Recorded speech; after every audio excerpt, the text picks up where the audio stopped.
you interested in writing something for us? Well, you're a better writer than most people do anything. I want to be in the story, really inside the story, and build a thesis that shows how all of this is linked. Everything around me in reality is showing me a story. There are video clips that I use in my videos. Those video clips are random. Those video clips are telling my story. It's like a spider's web.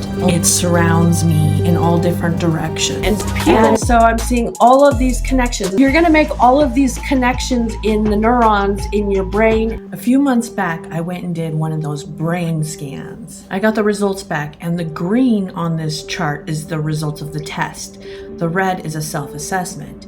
Well, you can see on there that it said 80% on anxiety and 80% on insomnia. And I looked at that and I was so confused. And I said that to them. I was like, but I never have anxiety and I don't have insomnia. My ex-husband used to get mad because when I lay down, I'm out in like 30 seconds. And I'm literally one of the least anxious people that I've ever met. And the guy said, well, did you have anxiety when you came in? And I was like, no, I was like totally relaxed, like I could have took a nap in the chair.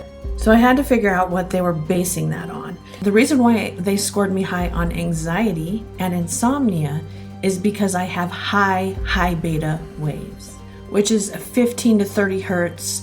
They do not measure gamma waves, I asked them. And most people, when they are operating from high beta waves, it's because they are anxious about what's going to happen in the future. They are fearful of the future. I, however, am not fearful of the future, but every day there is a state that I'm constantly putting myself in. Eventually, it will be a natural state. Anytime I notice that I'm not in that state, I put myself in that state.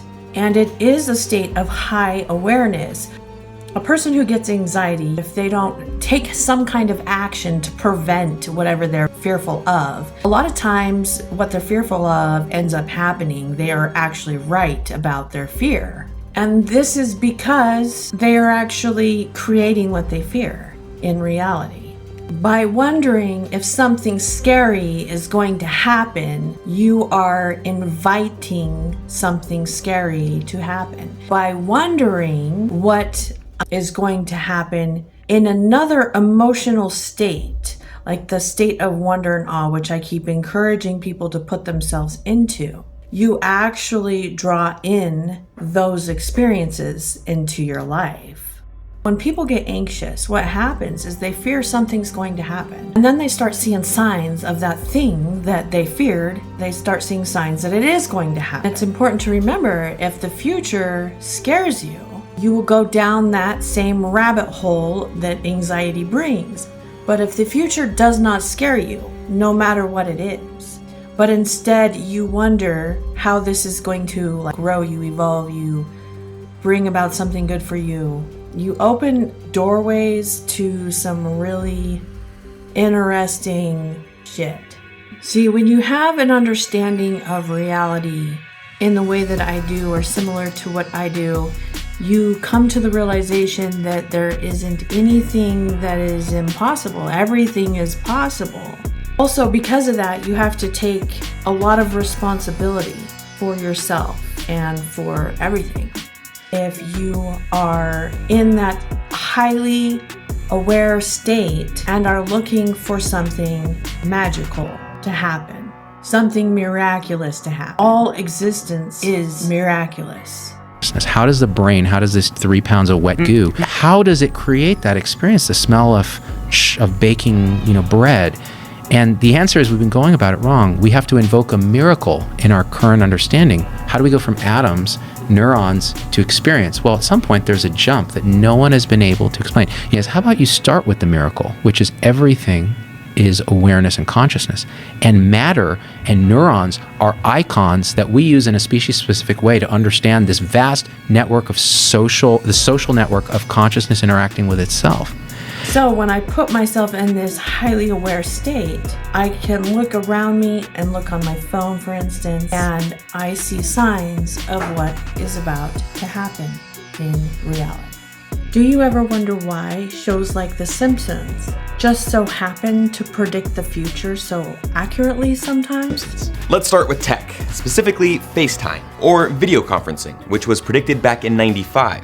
Lisa visits a fortune teller at a fair and we're transported 15 years into the future. She's talking to Marge using her phone's video chat feature called a picture phone.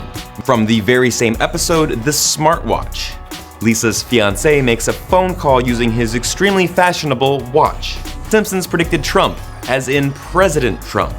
Yep, it's another flash forward to the future as Bart is an adult and Lisa is the President of the United States. Unfortunately, she is tasked with the gargantuan task of cleaning up after the disastrous job left by Donald Trump. Forced creativity, if you haven't noticed, a lot of times is kind of shoddy or sucks. The things that you write because you have to and you have writer's block and you're trying to force yourself to write. But when you invite in the creativity, the inspiration, and you act from inspiration and not from trying to get to an end, the things that you create are very much in flow with reality. They line up. They are synchronistic. If you're trying to predict the future, for instance, and you're trying to force a prediction and make it up, you're most likely wrong. But if you invite in the story, the creation, and you act from inspiration, and you write and you create from that inspiration, most likely that story you will see in the outer reality. And this has to do with how aware you are, because to invite in that creativity and inspiration, you have to be very aware. And when we are aware, we recognize patterns. When you are in the flow and you are telling a story, if it is a story of the future, it is most likely accurate. The best known example of this is the flow state. Mihai Csikszentmihalyi, a psychologist who literally wrote the book on the subject, describes flow as a state in which people are so involved in an activity that nothing else seems to matter. Flow is often described as a state of kind of effortless effort. We feel like we're propelled through the activity. Everything else just seems to disappear. Time is going to dilate, which is a fancy way of saying it's going to pass strangely. Intuition tends to get turned up a lot. Flow is an active state. These test subjects report having hugely amplified access to pattern recognition, future prediction, and information processing capabilities. When in the zone or flow, you can make better decisions faster even than conscious thought. During flow state, your brain is filled with a cocktail of neurochemicals that makes you feel alert and ecstatic. Norepinephrine heightens your concentration. Dopamine improves your cognitive alertness. Endorphins activate the opioid receptor, which, along with anandamide, brings on the feeling of bliss. Serotonin lifts your mood. Finally, a good shot of oxytocin, the love hormone, leaves you with a sort of post-orgasmic glow that follows most flow episodes.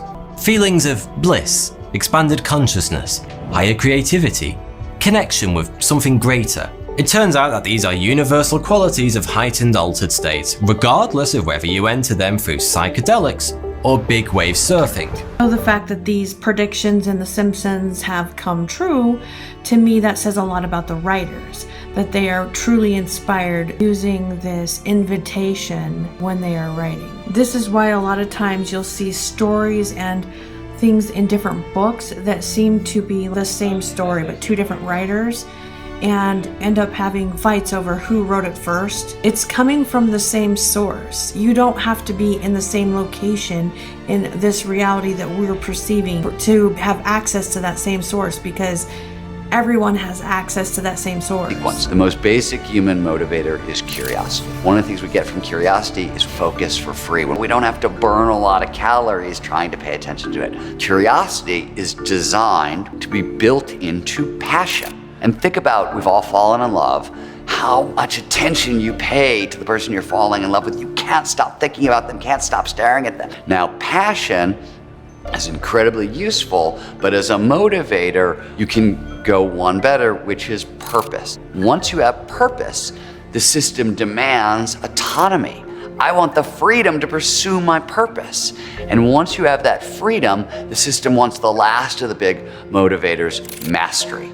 Mastery is the skills to pursue that purpose well. You go and write your stories. Folks need to know about this.